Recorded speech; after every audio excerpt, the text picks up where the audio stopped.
tarde.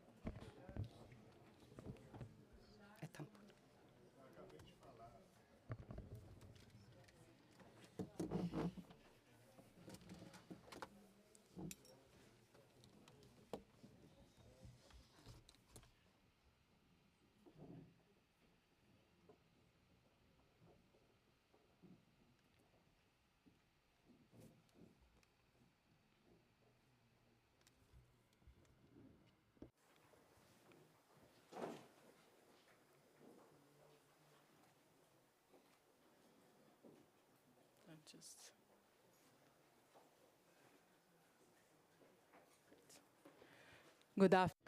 Boa tarde, excelências, convidados especiais, senhoras e senhores. É uma honra dar as boas-vindas a vocês na Amazon Week de 2025 em Brussels, organizada pela Missão do Brasil junto à União Europeia, com a parceria da Apex Brasil, a Embaixada do Brasil, o Instituto de Clima e Sociedade, o Banco Interamericano de Desenvolvimento e a Delegação para as Relações com o Brasil do Parlamento Europeu. A Semana da Amazônia 2020 marca a terceira edição do programa dedicado a destacar o papel crítico da maior floresta tropical do mundo e a manutenção do seu equilíbrio climático global na proteção de biodiversidade e no fomento do desenvolvimento sustentável. Nós teremos eventos impactantes que vão levar à COP30, que vai acontecer na cidade de Belém, na Amazônia. Então, a Semana da Amazônia é, portanto, um marco importante no caminho para a COP30 e construir parcerias e estruturas colaborativas. Gostaria de começar esse evento fazendo uma comemoração a uma pessoa muito importante, o fotógrafo Sebastião Salgado, que faleceu apenas algumas semanas atrás. Tenho a honra de convidar ao palco o senhor Aloysio Nunes, que é o chefe de assunto estratégico da PES Brasil, foi vice-governador de São Paulo, senador, ministro da Justiça e ministro das Relações Exteriores do Brasil. E somando com esse histórico de serviço público, ele também era amigo do Sebastião Salgado. O senhor Aloysio, é um prazer tê-lo aqui conosco. E você tem a palavra. Prazer em tê-los aqui conosco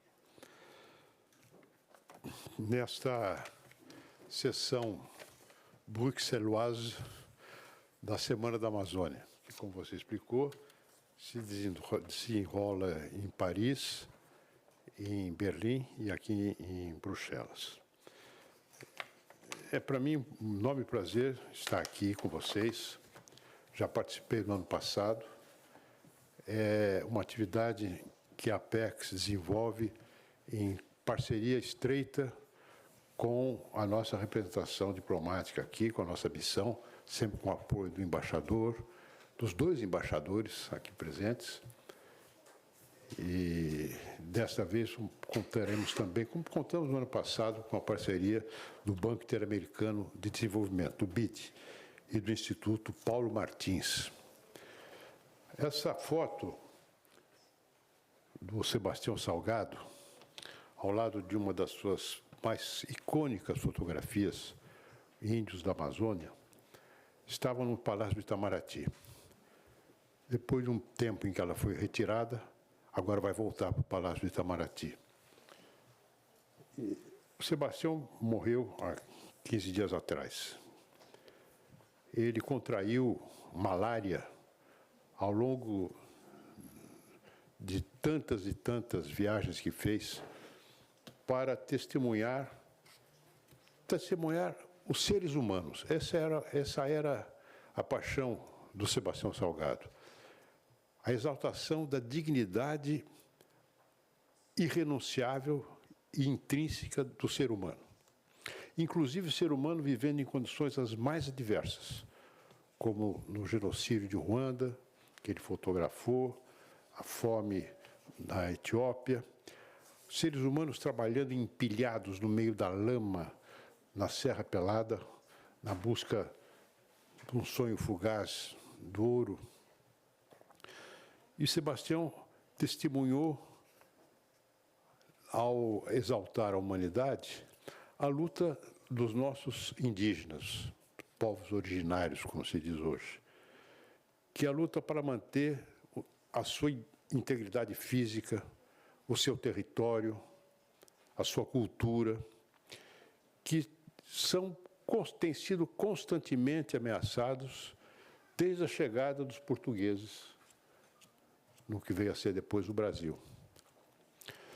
É curioso que existe, e o Sebastião tinha concepção do homem absolutamente integrado à natureza. Quer dizer, nós somos uma coisa só, o homem e a natureza.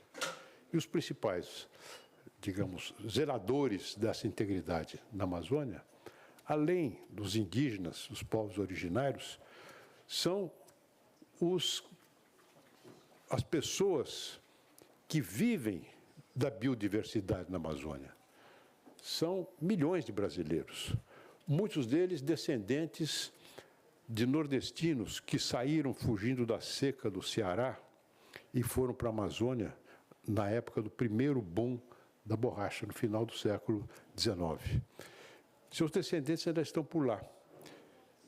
E trabalhando, fazendo aquilo que os portugueses fizeram desde que chegaram, colhendo algo que vocês virão aqui na banca aqui em frente, que são as drogas do sertão. O que são as drogas do sertão? Primeiro, sertão. Sertão é o aumentativo de deserto, desertão. São lugares remotos. A Amazônia é um lugar remoto, ainda é um lugar remoto. E lá os portugueses se fixaram e tiveram uma preocupação que até hoje é a preocupação do Estado brasileiro, que é a manutenção da soberania nessa região. Uma região conquistada por esses trabalhadores, muitos deles, que saíram buscando colher castanhas, colher copioba, colher açaí, colher cacau, e foram penetrando por esse sertão, ocupando o território, a tal ponto que quando Espanha e Portugal celebraram o Tratado de Madrid, negociado por um diplomata brasileiro, Alexandre de Gusmão, o Alexandre de Gusmão espertamente fixou o princípio do uti possidetis. A terra é de quem ocupa. E a terra já estava ocupada.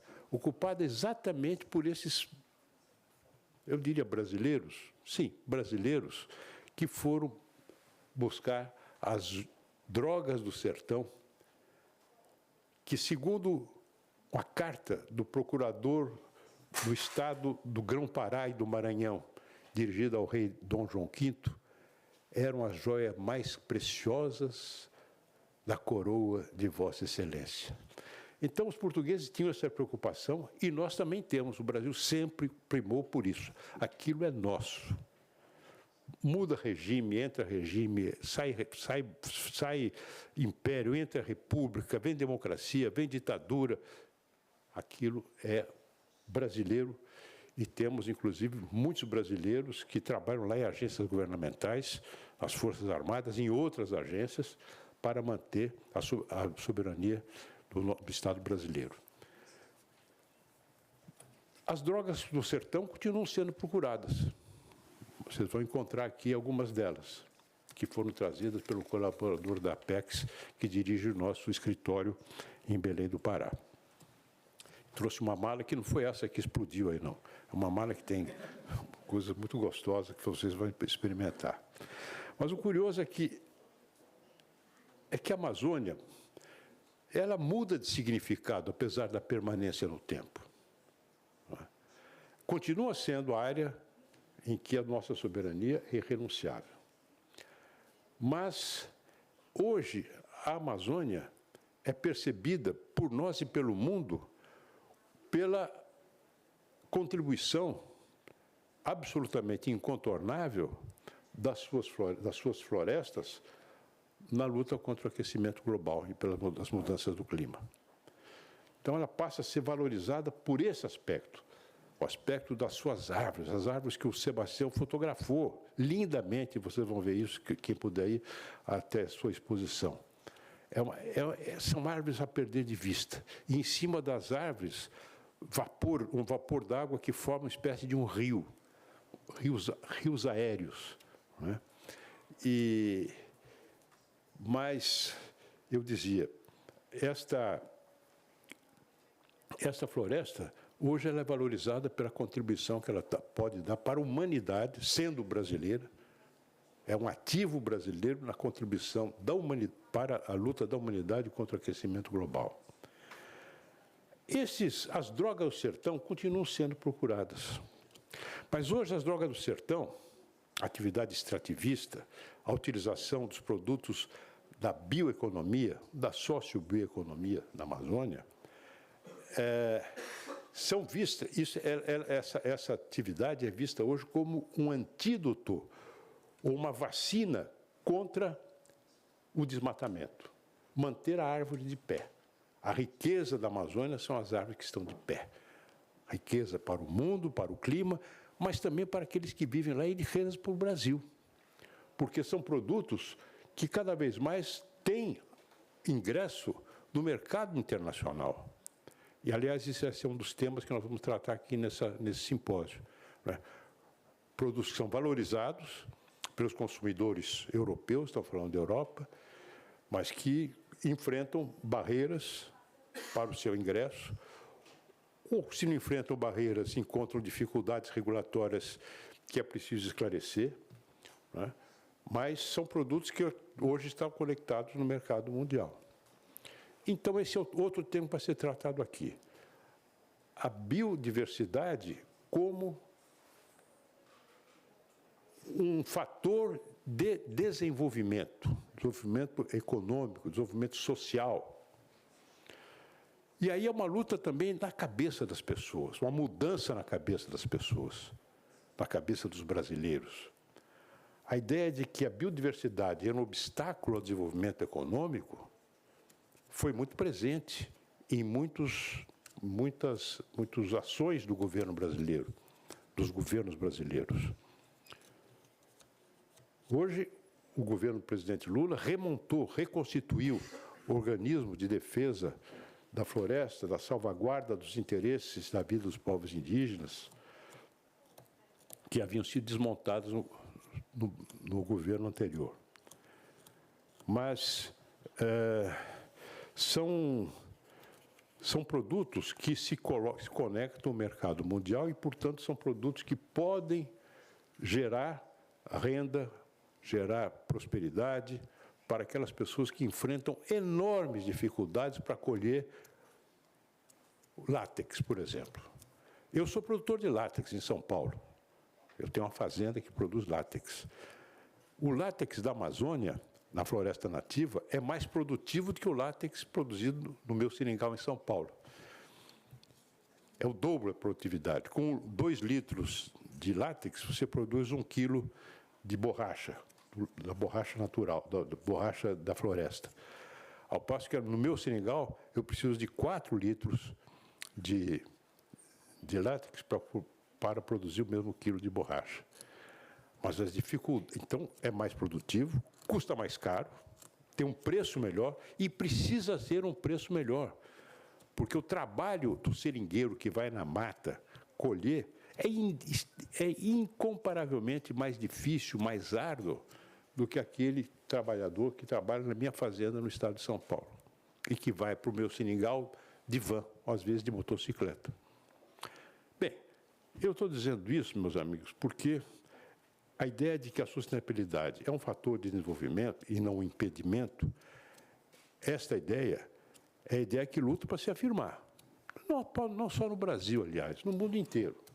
A ideia de que desenvolvimento, prosperidade não são incompatíveis, pelo contrário, com a biodiversidade.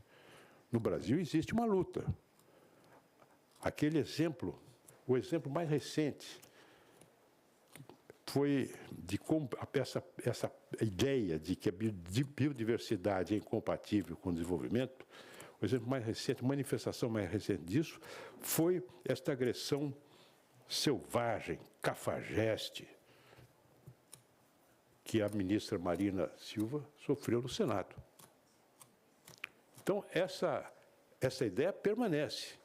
E, portanto, é preciso que nós criemos alternativas de políticas públicas, alternativas de desenvolvimento, para que nós possamos dar a conexão entre biodiversidade e prosperidade a base fática, real. E nós teremos, nesses 2 dias, a apresentação de muitos casos de sucesso, em que a Apex esteve muito envolvida, e outros, para mostrar que este é um caminho que o nosso país precisa percorrer, continuar percorrendo, em benefício dos brasileiros e da humanidade. Bom trabalho para todos, meus amigos.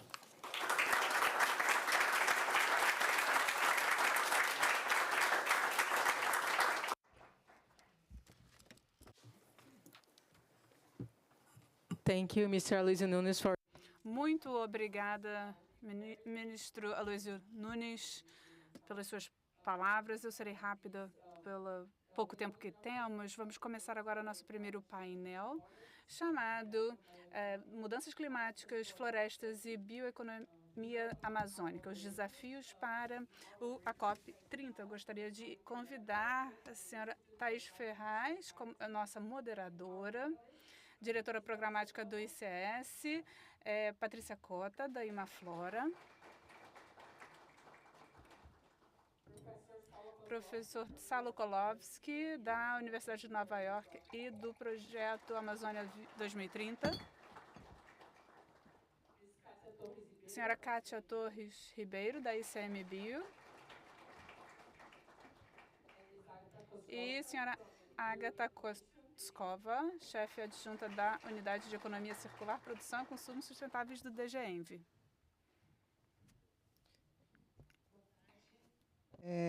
Obrigada à Apex, Embaixada do Brasil aqui em Bruxelas. É um prazer enorme estar aqui podendo falar um pouco mais sobre bioeconomia, sobre o Brasil, nesse fórum tão relevante. E no nosso painel, e muito obrigada também pela excelente abertura, que acho que facilitou o nosso trabalho agora. Nesse painel, a gente vai falar um pouco sobre a bioeconomia no contexto das mudanças climáticas, qual a relação com florestas e também no contexto da COP30. Sempre vale lembrar o quanto o papel muito relevante que a floresta amazônica e as florestas tropicais e bem preservadas, elas prestam para o mundo inteiro, não só para o equilíbrio climático, mas também outros serviços ambientais muito valiosos, como biodiversidade, água e outros além desses. No Brasil, a gente tem a Amazônia, que é como eu falei agora, um bem valiosíssimo, com uma relevância também muito grande nos impactos em relação às mudanças climáticas. Então, vale lembrar que no Brasil, o principal fator que causa, o principal componente da nossa matriz de emissões ainda é o desmatamento. Então, o desmatamento ele é responsável por quase 50% das emissões brasileiras, mas temos boas notícias. Então, no ciclo mais recente, houve uma redução de aproximadamente 30% nas taxas de desmatamento no Brasil.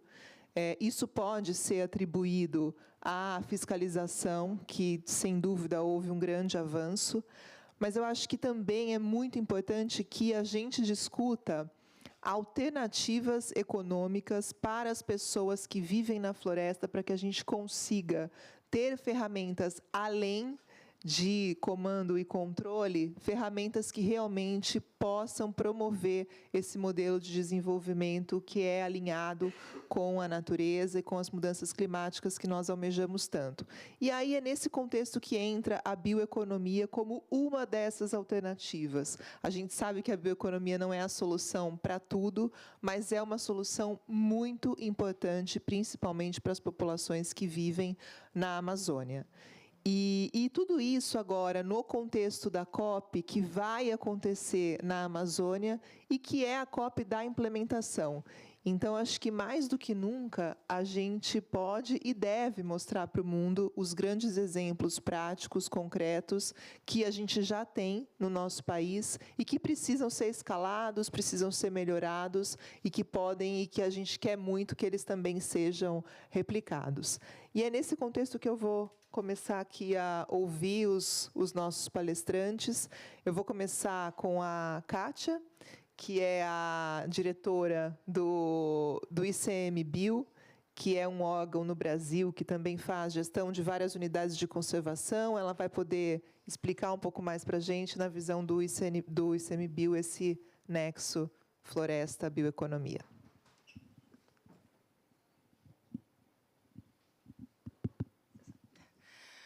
Bonjour, boa tarde. Uma alegria estarmos aqui, né, podendo falar sobre a Amazônia. Agradeço a Thaís por essa moderação, agradeço ao professor Aloysio Nunes pelas palavras iniciais que realmente dão esse contexto histórico, territorial e os grandes desafios que a gente tem, ao Instituto Clima e Sociedade, à Apex, à Embaixada do Brasil, por estarmos aqui.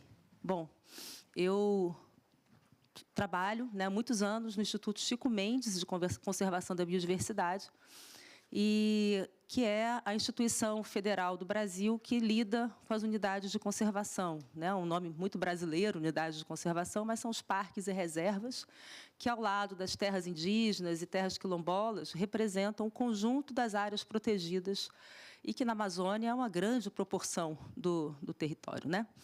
É fruto da luta de muita gente. E esse nome, Instituto Chico Mendes de Conservação da Biodiversidade, é uma homenagem ao Chico Mendes, um grande lutador, junto com muitos outros, pelos direitos das pessoas que vivem na floresta, né? Os direitos territoriais, o direito à vida, o direito a uma vida digna, o direito à terra e a compreensão de que a defesa dessa floresta, dessa forma de vida, é uma defesa do planeta, né? Então, Chico Mendes já sabia, né, nos anos 80, a importância da luta pela floresta, para a preservação do planeta.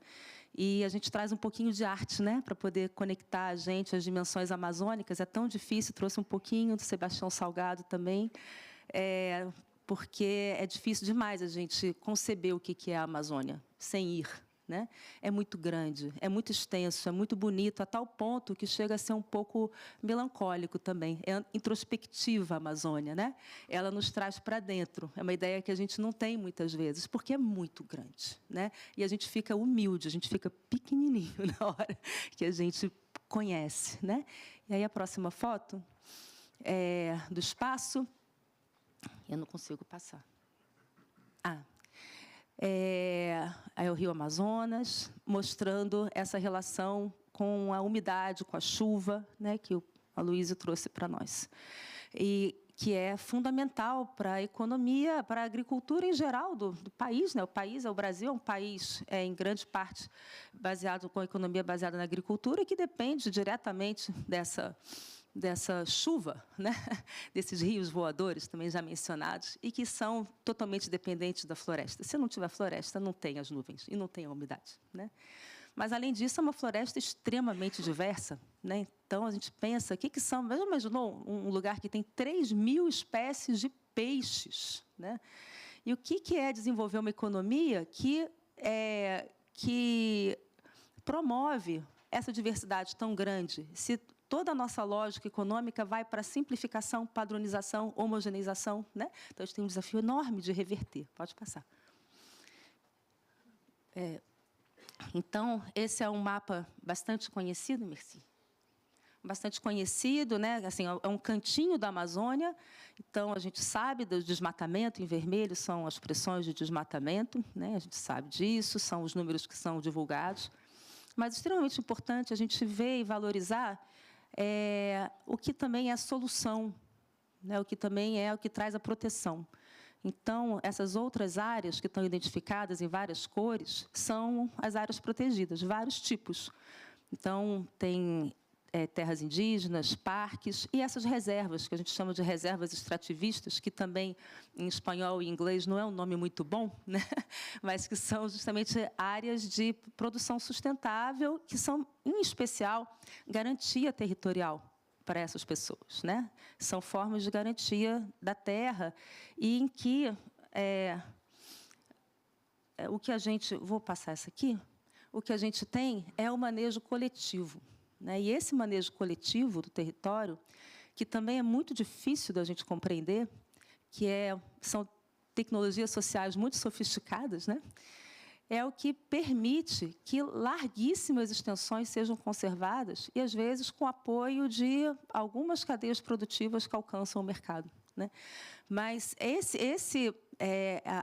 a existência dessa organização social, dessa coalizão entre pessoas, e que, claro, né, torna-se possível porque existe uma orquestração de instituições também que apoia, né, tanto o fortalecimento de cadeia, processo de capacitação, as próprias ações de proteção territorial, né, uma série de ações que permitem que essa estratégia seja possível. Então, vou voltar aqui.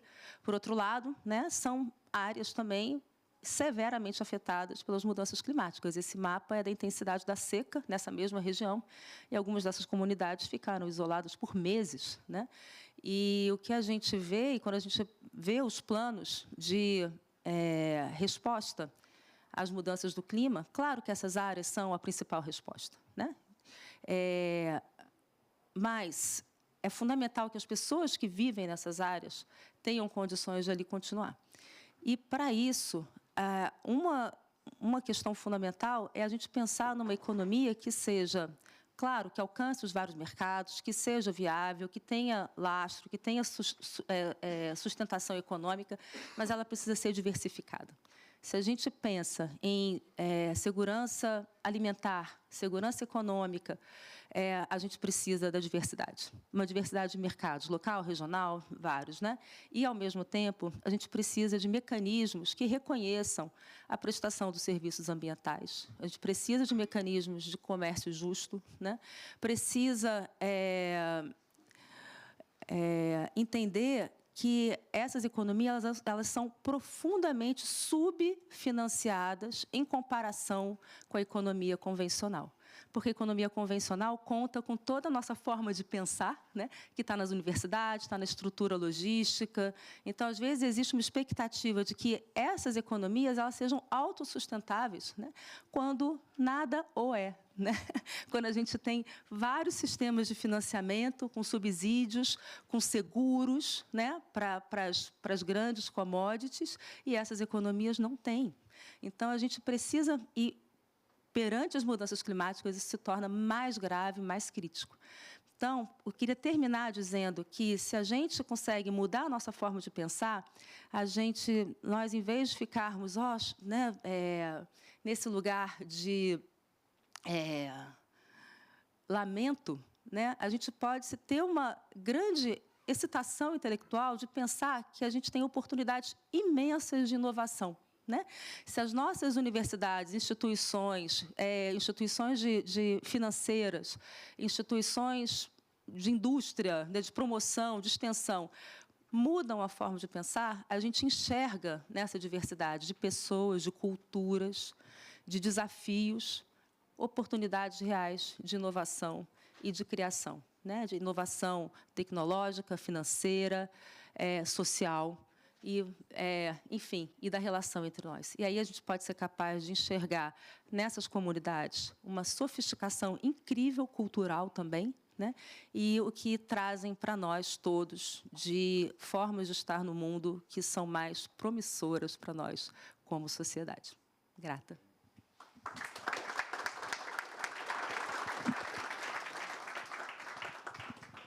Obrigada, Kátia, pela provocação. Depois a gente tem um tempo de debate e a gente vai poder ouvir um pouco mais das experiências concretas. Eu gostaria de ouvir o professor Salo, porque eu acho que tem algumas falas talvez um pouco alinhadas. Obrigado, Thaís. Um prazer enorme. Vocês não estão vendo, mas tem um relógio aqui piscando, né, correndo, então eu vou direto ao assunto. Falar depois, né, dessa fala tão linda, tão inspiradora, eu, de certa forma, vou trazer um pouco o lado não tão, né, o lado mais malévolo um pouco dessa história. A forma que eu vejo a socioeconomia na Amazônia hoje, ela opera em situação de um território sitiado. A situação é muito desfavorável. A situação política, econômica, acima de tudo política, é muito adversa. Uma pesquisa recente do InfoAmazônia, no Brasil, para quem não conhece, todos os prefeitos são eleitos numa leva só. O Brasil acabou de eleger uma nova leva de prefeitos. 90% dos prefeitos, cerca de 90% dos prefeitos e das câmaras municipais da Amazônia são de partidos que se opõem à legislação ambiental. A situação é realmente tenebrosa. Eu vi os vídeos, né, da Marina sendo desrespeitada no Senado, e eu trabalhei com ela, sou próximo dela, sou fã da Marina, entrei nesse mundo por admirá-la, mas o senador, acho que foi o senador Valério, que foi tão deselegante, depois ele explicou. Ele falou, se eu não faço isso, eu nunca mais me elejo para nada no meu estado. Então, é uma situação muito feia, né, que a gente está, e que é a realidade. É difícil, a gente pode sonhar, é importante sonhar, mas é importante também ter um pé nessa realidade. Como é que a gente reverte isso? Como é que a gente vira esse jogo? E, nesse sentido que eu tenho trabalhado, ou, de certa forma, batido na tecla do que eu chamo dos produtos compatíveis com a floresta.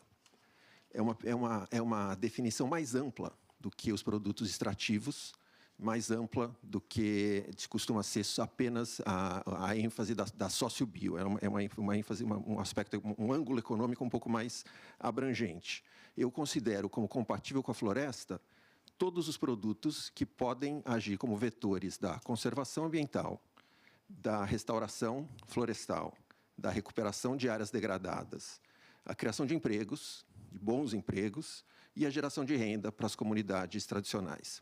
Nenhum produto faz tudo, nenhum produto faz nada se não tiver a presença do controle ambiental por trás, mas muitos produtos podem cumprir uma parte desse papel. O importante é como isso é feito. Se você for desmatar para plantar cacau, não é compatível com a floresta. Mas se você for pegar um pasto degradado, abandonado, e plantar dendê, que nem é uma espécie nativa da Amazônia, é um passo à frente.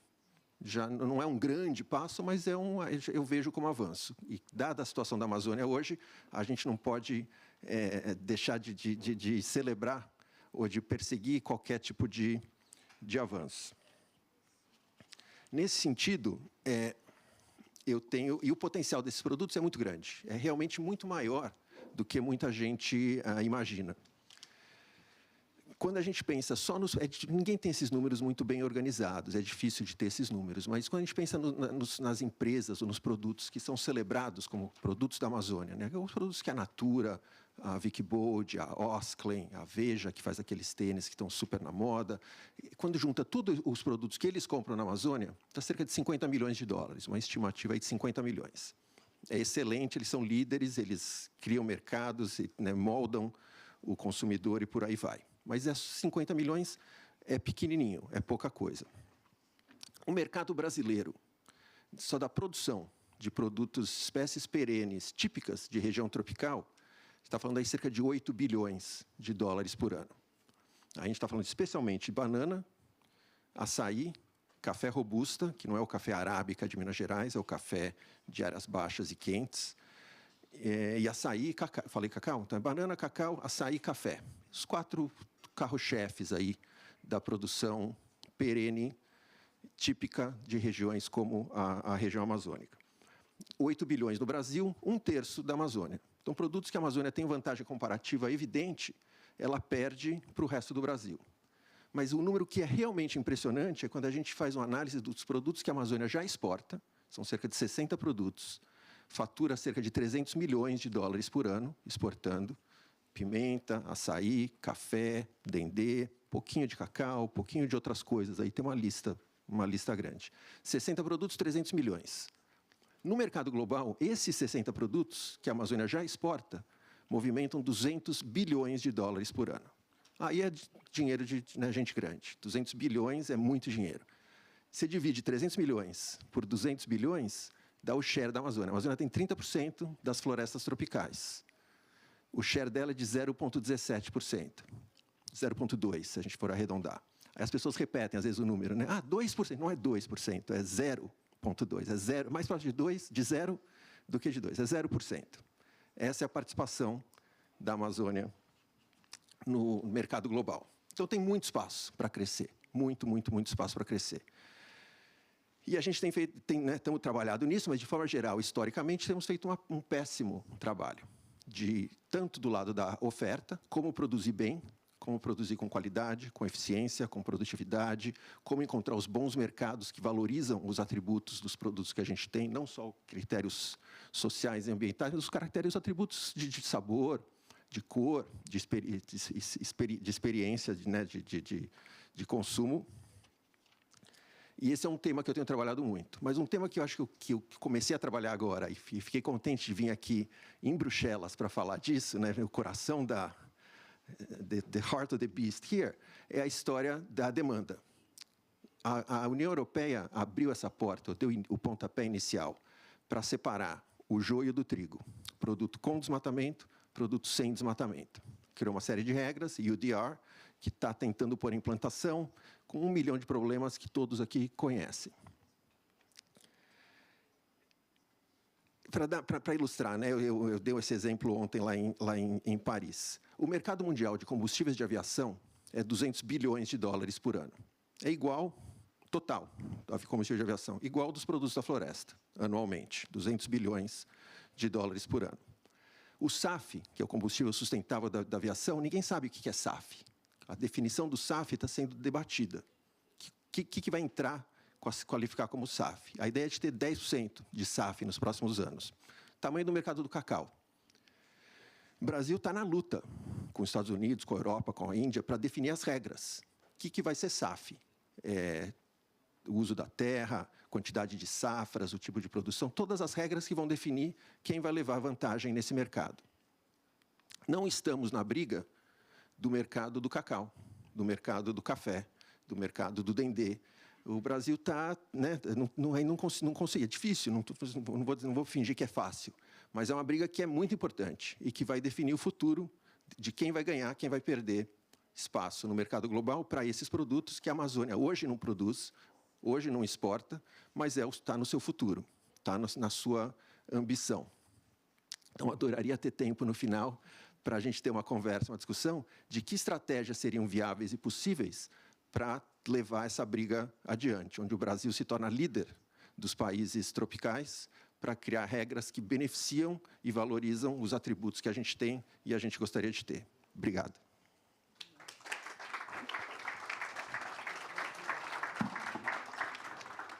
Obrigada, Salo.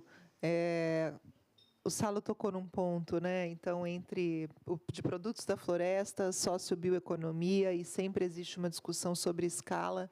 E aí eu acho que eu vou aproveitar isso, vou passar para a Patrícia, porque a Imaflora é uma organização que trabalha, né, uma organização brasileira que trabalha com agenda de bioeconomia, também com agenda do agro, restauração.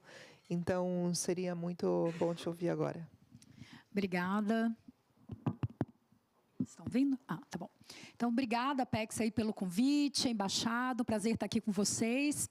E, ministro, maravilhosa a sua fala inicial, muito inspiradora e muito bom ouvir isso. E eu vou reforçar um pouco essa fala, porque eu acho que é o que a gente precisa aproveitar essa oportunidade da Amazon Week, seguindo esses 3 países, e a gente rever a forma como a gente coloca a Amazônia para fora, né? Então, por curiosidade, eu resolvi colocar no Google ontem Amazônia. E o que eu vi de imagem é essa exuberância de floresta, essa exuberância da fauna, da flora. Eu fiquei muito feliz de ver um banner ali do lado que tem as pessoas, depois a fala do ministro, trazendo o olhar do Sebastião, as pessoas. E aí tem hoje no Brasil, só na Amazônia, a gente tem mais de 200 povos falantes de 150 línguas. Mas tem um arqueólogo da Amazônia, que eu gosto muito, que é o Eduardo Neves, e ele traz uns números muito interessantes que levam a gente a entender a Amazônia como ela é hoje. Então, ele fala que esses povos tradicionais, originários, estão na Amazônia há mais de 10 mil anos, e que no período pré-colonial existiam entre 6 e 10 milhões de pessoas na Amazônia. E que essas pessoas foram moldando a floresta como ela é hoje. Então, ela é uma floresta completamente manejada, uma floresta completamente construída por essas pessoas. Então, a seleção de espécies, a aglomeração dessas espécies, a forma de uso. Então, quer dizer, a Amazônia, ela é, na verdade, uma relação intrínseca da forma cultural com que esses povos usam e manejam a Amazônia. É uma coisa altamente sofisticada, né? E um dos desafios enormes que a gente tem é como que a gente, numa emergência climática, numa necessidade urgente e absoluta de uma transição ecológica, de criar uma nova economia, como que a gente cria valor para essa economia da floresta em pé, essa sociobioeconomia. E o Imaflora, fizemos 30 anos esse ano, e a gente tem uma trajetória grande de trabalhar com sistemas de certificação e garantia para valorizar e inserir no mercado diferenciado essas cadeias. E aí a gente é acostumado a implementar sistemas de alta performance, o FSC, o Rainforest Alliance, o Café Prezi, que é o café do Starbucks, e muitos outros sistemas de certificação. Quando a gente vai implementar isso para populações tradicionais dentro de áreas protegidas, que é um recorte da bioeconomia, a gente vê que esses sistemas são completamente inadequados para essa realidade dessas populações. Eles são completamente eles excluem essas populações, seja pelos requisitos técnicos, que são feitos de cima para baixo, não reconhece a contribuição desses povos, seja pelos custos associados. Então, um conjunto de organizações da sociedade civil chamou o Imaflora para ajudar a desenhar um sistema customizado para essa realidade, populações tradicionais e povos indígenas que vivem na Amazônia dentro de áreas protegidas. E aí a gente junta um coletivo de organizações, empresas, instituições de apoio, cooperativas, associações, movimentos sociais, e a gente cria um selo de origem, de rastreabilidade, para identificar produtos oriundos dessas relações. O Origens, que o Brasi é o gestor da rede hoje, e o Origens ele nasce em 2016, impulsionado pelo Fundo Amazônia, acelerado pelo Fundo Amazônia, e esse sistema ele cresceu muito alavancado pelo Fundo Amazônia. Hoje são mais de 4.600 produtores em 48 áreas protegidas em toda a Amazônia, são 6 grandes territórios, mais de 90 organizações membros, desde associações, cooperativas, ONGs, mais de 40 empresas que também transacionam de forma ética esses produtos. O que a Rede Origens faz é conectar quem compra com quem vende, assegurando relações comerciais éticas. Então, temos várias empresas, inclusive algumas como a Verte, né, a Veja, o Carrefour, o Pão de Açúcar, a Natura, a Osklen, a Michelin. Então, são algumas dessas empresas que mantêm relações com a floresta. E aí, o Origens acabou sendo bastante reconhecido. Ele é uma tecnologia social reconhecida pelo Banco do Brasil. Ele recebeu um prêmio da ONU e do Fórum Econômico Mundial como uma tecnologia capaz de contribuir com a redução da desigualdade social e da pobreza. Mas o que a gente vê na prática, no Brasil, a gente entende que esse selo, a gente hoje consegue ver que esse selo tem um reconhecimento, essas empresas aderem entendendo que isso é um comércio ético, mas quando a gente pensa em exportação, a gente ainda tem desafios, porque aqui na Europa só se reconhece o selo orgânico, principalmente, e o selo do Fairtrade. Então, para as comunidades acessarem esses selos, é basicamente uma barreira. Poucas vão conseguir acessar. Então, eu acho que a gente tem um dever de casa para pensar junto com a Apex, né, junto com as embaixadas, que ações nós podemos fazer para propiciar esse reconhecimento desses sistemas que são construídos totalmente desenhados para a realidade comunitária, totalmente desenhado para a Amazônia. Então, eu acho que a gente não pode deixar com que isso vire uma barreira comercial para os produtos da sociobiodiversidade, né? E outra coisa, eu acho que a gente tem que... eu acho que vou reforçar um pouco a sua fala também, que é a gente fala assim, como que a gente faz essa mudança de entendimento que esses produtos vão muito além do que meros fornecedores de ingredientes para ativos da indústria de cosméticos e alimentícios e outros, né? A gente entender como provedores de serviço, né? Esses produtos, como o ministro reforçou ali, ele é uma contribuição única e genuína para a gente fazer essa transição para uma sociedade contemporânea mais igualitária, com uma economia mais descarbonizada, né, e que possa distribuir ganhos para todos que estão envolvidos. Tá? Muito obrigada.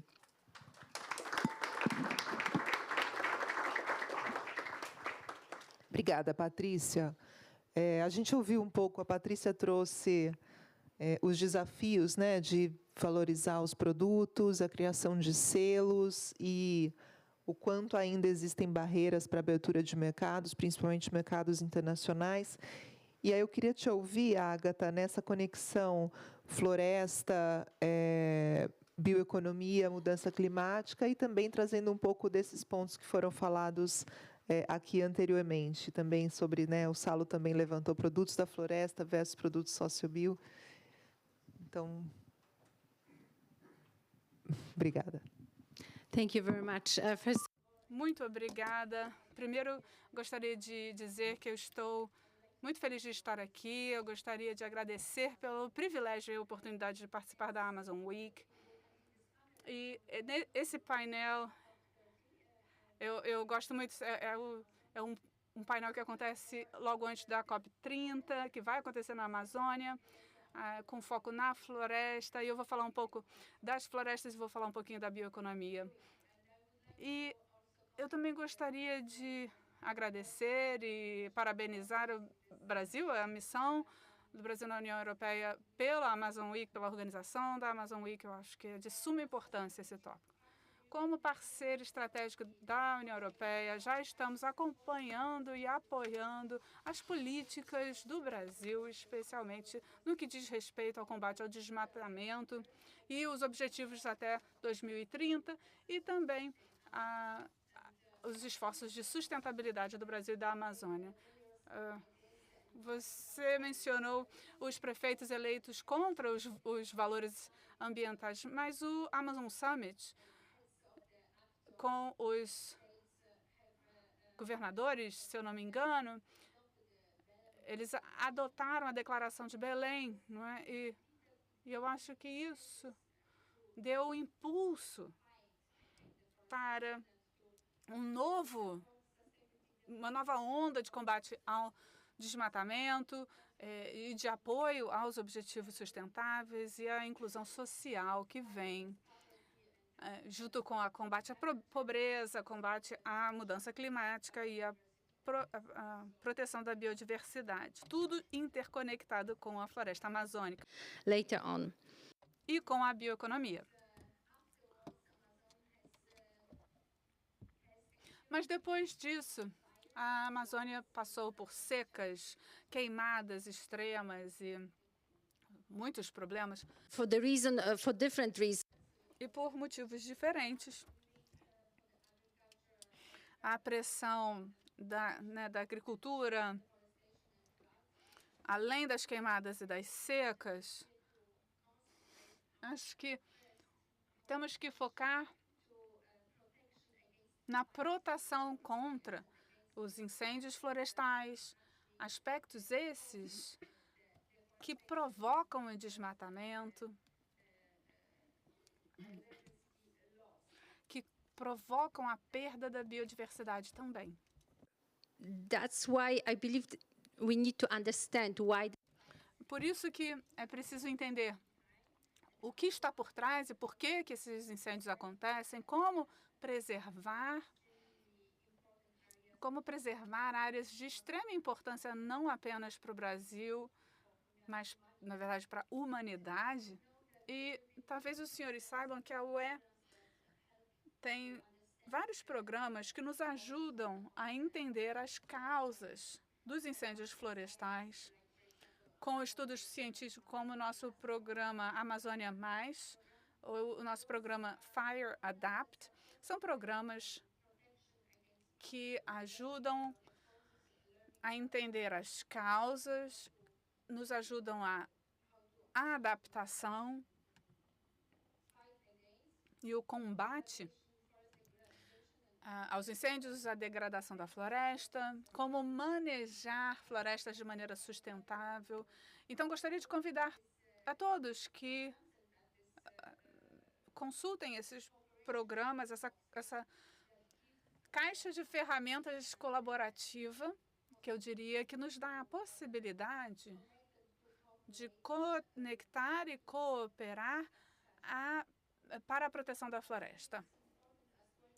Acho que também é importante um engajamento com a comunidade local para que trabalhemos juntos, não apenas contra o desmatamento, e até foi mencionado aqui sobre... Então, não apenas o desmatamento e os incêndios, mas também para o desenvolvimento dos aspectos econômicos dessa área tão valiosa e preciosa. E aqui precisaríamos, sim, desenvolver o potencial da bioeconomia, que tem ganhado muito foco e impulso. Muitas vezes nós não... Talvez na minha próxima intervenção eu tenha mais tempo para falar da bioeconomia, eu foquei mais em outros aspectos, mas agradeço a possibilidade de intervir.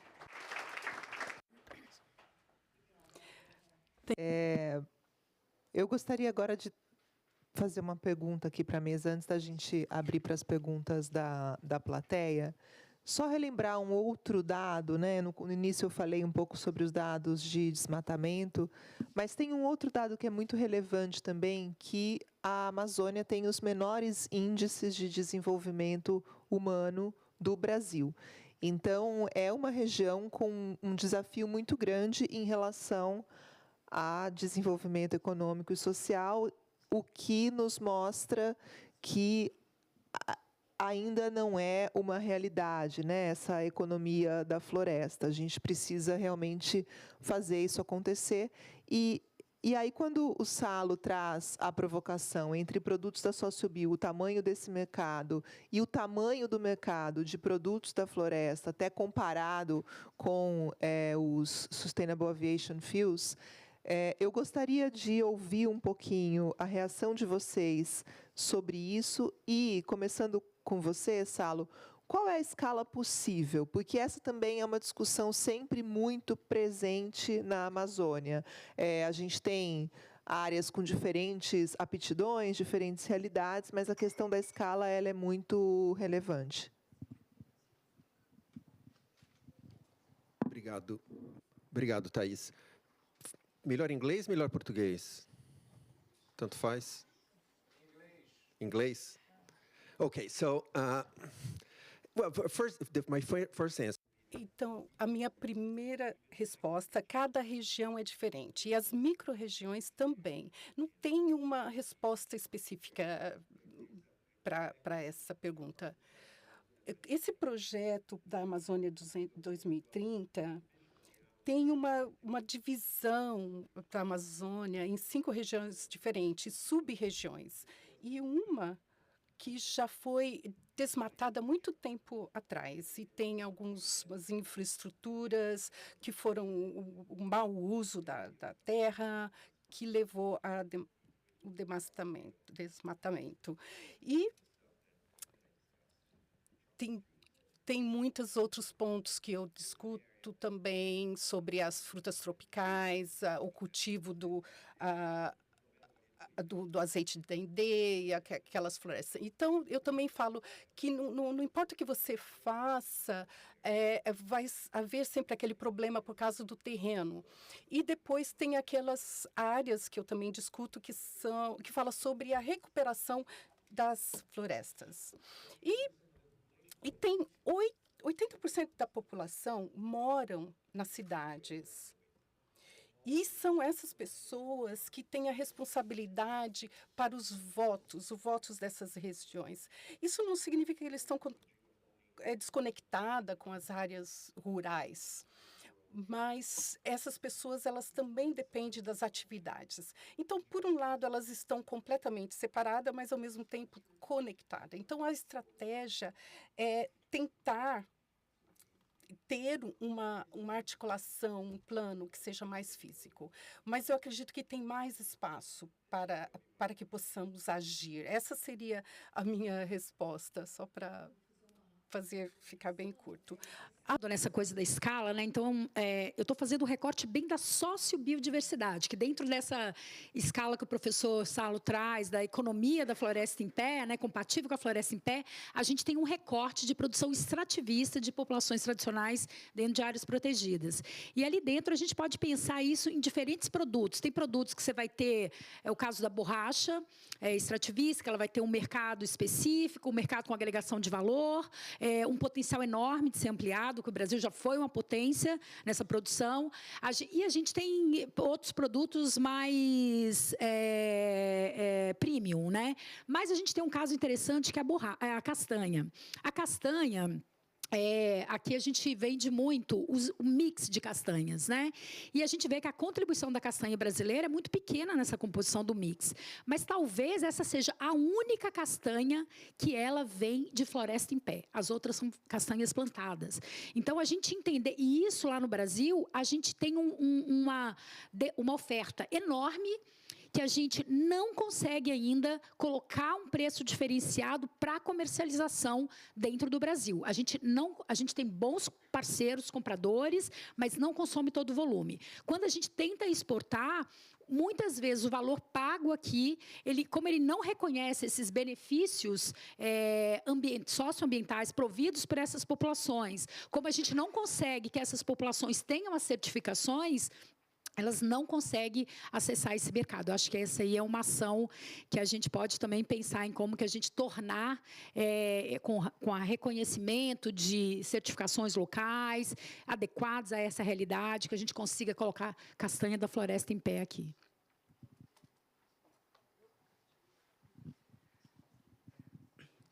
Bom,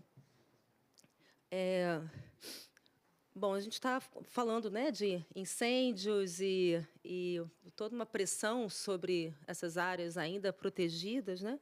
E qual é a motivação para isso? Uma grande motivação ainda é vamos dizer assim, um mercado de terras pouco consolidado, né? Ainda tem muito espaço na disputa pela terra.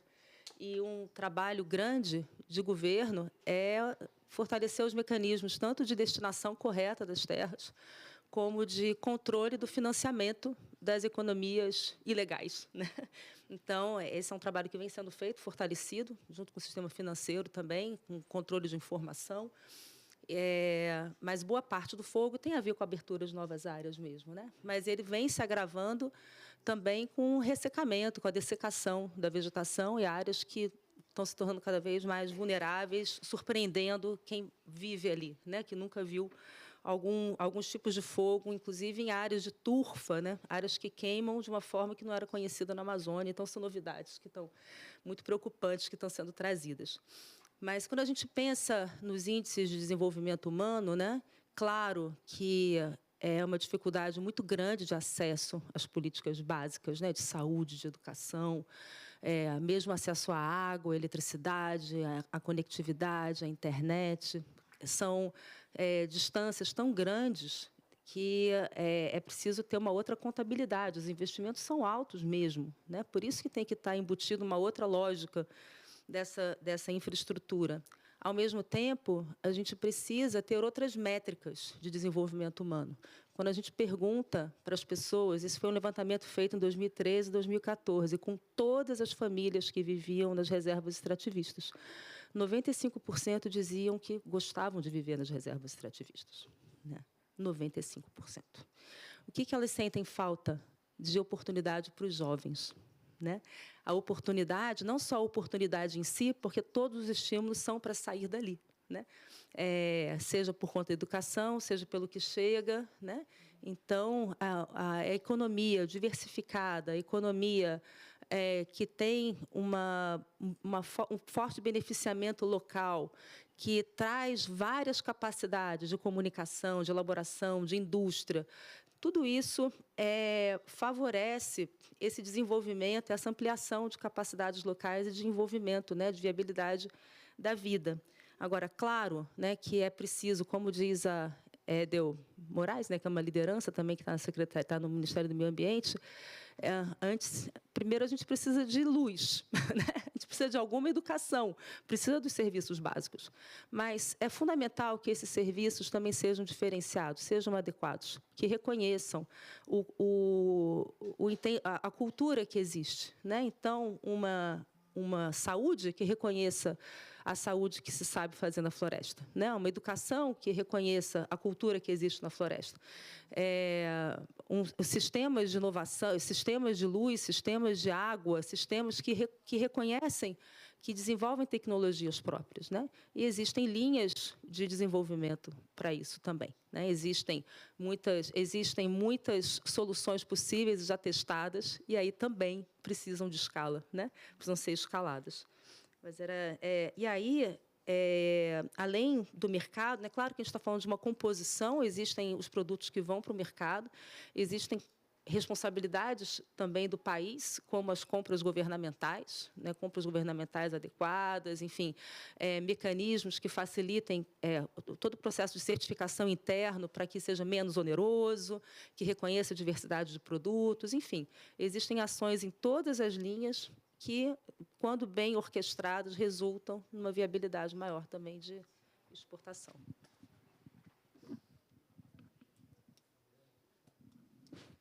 If I may connect to the speakers before me. Se eu queria só complementar, né, os oradores que falaram um pouco antes de mim, só falar um pouquinho da produção sustentável e economia biodiversificada. Nós temos que pensar na riqueza da produção, de todos esses elementos que você acabou de mencionar também. E eu queria mencionar que a bioeconomia está ganhando um momento muito grande na esfera mundial.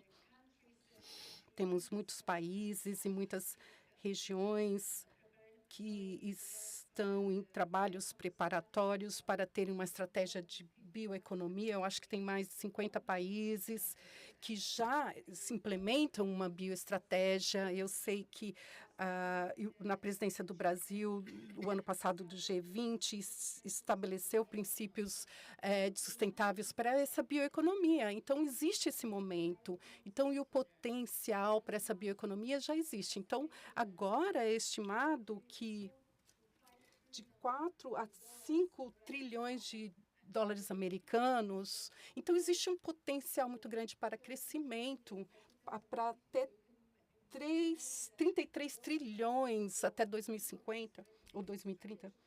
Então, esses países já estão reconhecendo o seu potencial estratégico e eles estão se alinhando para desenvolver a tecnologia para esses produtos, desenvolver novas linhas de suprimentos e produção para que eles possam levar os produtos para o mercado internacional.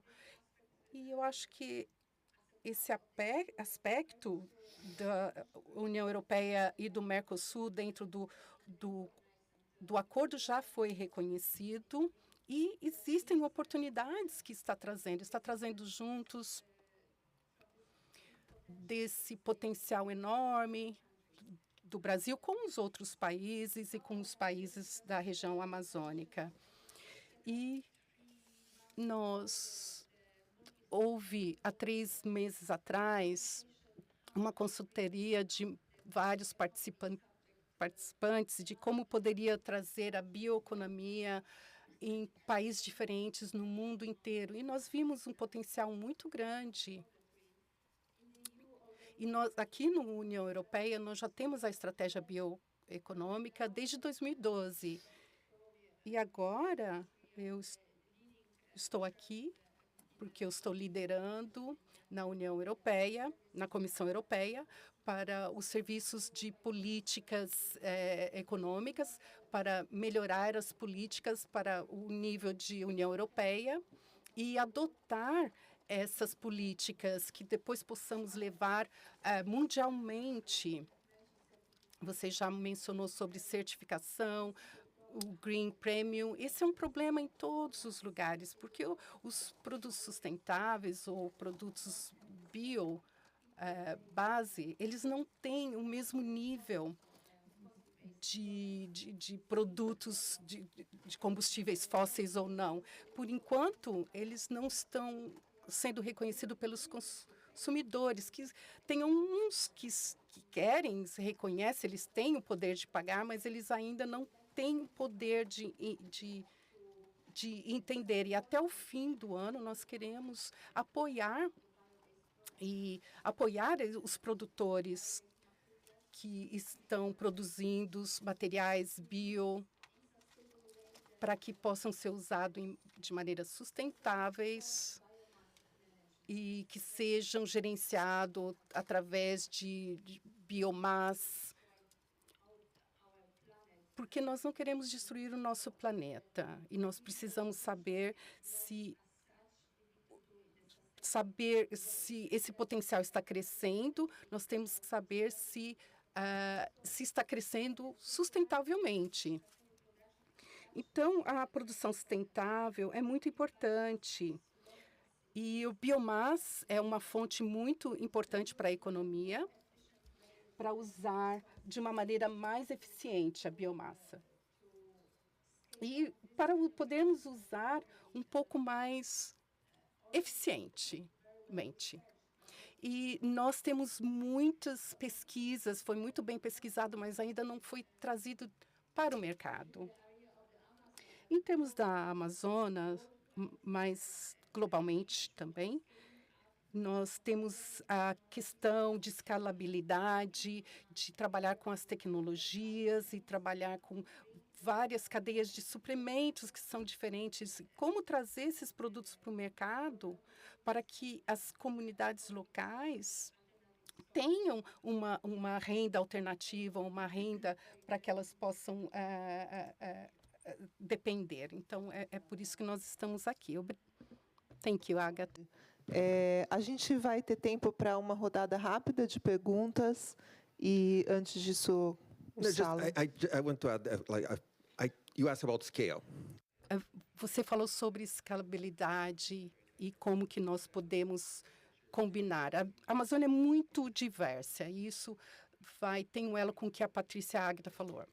Os bônus verdes são muito pequenos. Nós sonhamos com eles, mas nós não conquistamos isso. É algo que nós temos que advocar, talvez nós temos que abrir as portas para esses bônus verdes, para que as pessoas tenham acesso a esses produtos verdes. Outro ponto, outra maneira de fazer dinheiro, de aumentar a sua renda, é reduzir os custos. Nós temos que pensar em sermos mais eficientes, mais produtivos, e ter uma economia espiral, focar em inovação, ter políticas de controle e etc. Existem vários exemplos de alguns países e empresas que já estão fazendo um bom trabalho em relação a isso.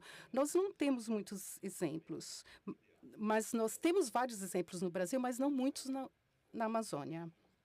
E nós temos algumas empresas que já estão fazendo esses sonhos se tornar realidade. José, ele é muito relevante, né, principalmente para sócio-bio, que não são soluções para uma cooperativa específica, um negócio. A gente realmente precisa de arranjos e, muitas vezes, os arranjos territoriais funcionam muito bem, né? Porque nós temos muitas barreiras, muitas vezes logísticas e etc. Perguntas?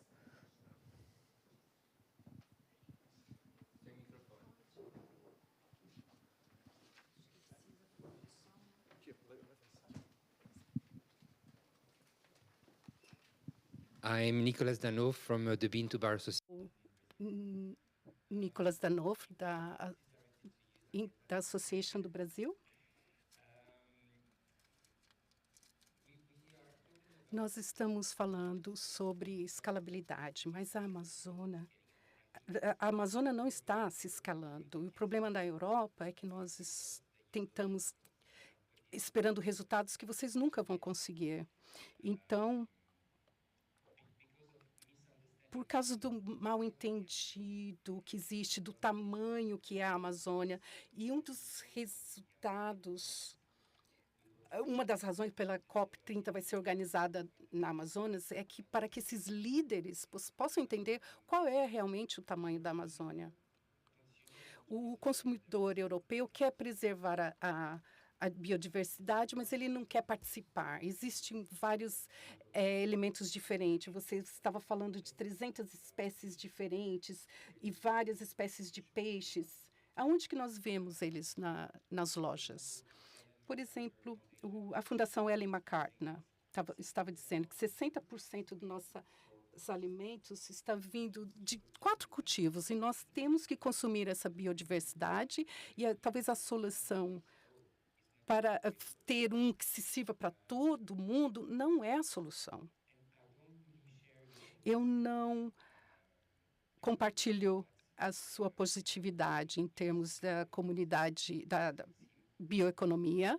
Eu sei que existem várias soluções, eu concordo com você, mas o Brasil tem que educar o francês e o belga como comer ou fazer um bom chocolate quando ele não usa o cacau. Você tem um negócio pequeno que você está trabalhando direto com as comunidades pequenas, e isso, para mim, é uma maneira interessante com a economia circular, mas as leis que você está passando está favorecendo os consumidores. As consolidações, desculpa.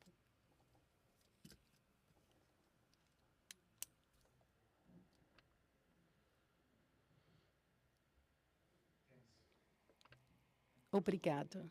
Primeiro, eu queria dar os parabéns à Embaixada do Brasil aqui em Bruxelas por organizar a Amazon Week e desejar ao governo do Brasil muito sucesso na COP30. Não estou ouvindo, o microfone está desligado. Muito obrigada aos panelistas e à Patrícia por ter... Eu queria fazer uma reflexão em termos da bioeconomia, estratégia de bioeconomia da União Europeia.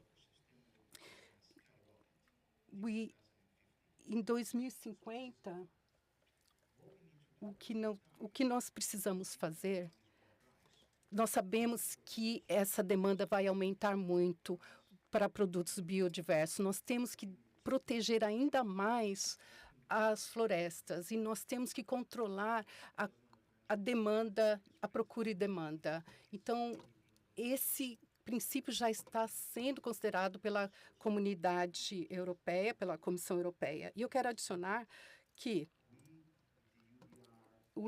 a UDR, a bioeconomia e outras legislações estamos tentando fazer. Nós estamos compartilhando os mesmos objetivos, mas tentando lidar com desafios que são muito difíceis. Não tem uma solução que sirva para todo mundo. E o que eu estou mencionando agora é que existem outras soluções existentes, mas o ponto é, por que nós não usamos algo que já existe para lidar? Por exemplo, certificado robusto para a certificação. A comissão já pode incluir iniciativas e políticas. Não é um ou outro, é como nós combinamos essas medidas juntos e podemos fazer uma infraestrutura melhor para a sustentabilidade. A sustentabilidade já está indo na direção certa, mas temos que entender que já existem iniciativas que podem apoiar. Nós temos 17 milhões de florestas que já estão certificadas e nós queremos trabalhar também com o Brasil e chegar a milhões de hectares para certificar. Nós trabalhamos com outros lugares, com a Rússia, e nós estamos prontos para trabalhar com outros. E eu quero destacar que já existem medidas prontas para apoiar.